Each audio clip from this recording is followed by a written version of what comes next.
Welcome to Advancement Insight, and today we're going to talk about reading for success. So here's a little challenge for you. I want you to get up every day and read 10 pages of a self-help or personal development book. If you're not sure what's a good book to read, I'll put 5 in the description down below that are my top 5 favorites that I've read this year alone. And I'm currently reading The Slight Edge, and man, is that book a game changer. It gets you thinking in ways that you didn't realize.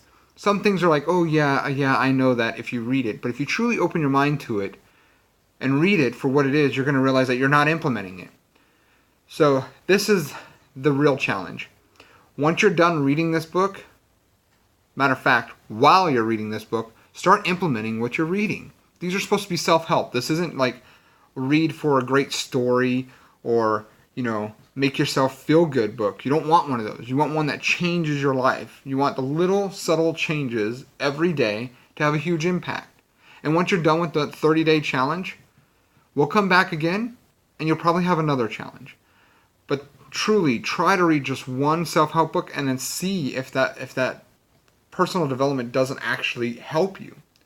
One of my favorite things that I'm reading right now when it comes to The Slight Edge is that it's not all the major actions that you take in a day.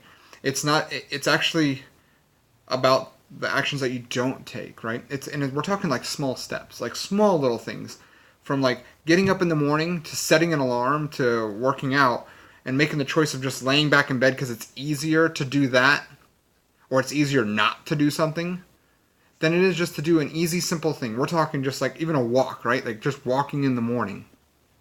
That's going to have a huge impact in the long term.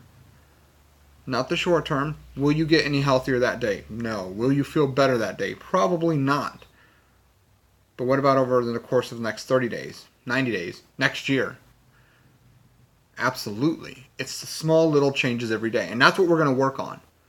So the first challenge is to find a book, and it cannot be, again, a Harry Potter, Lord of the Rings, fantasy, mystery, romance novel. No, we're talking a genuine, fantastic personal development book. 10 pages is all I'm asking. Don't be surprised if you read more, but it's a minimum of 10 pages each day until the book is done, or for at least 30 days. All right? Now, take that insight and charge into action.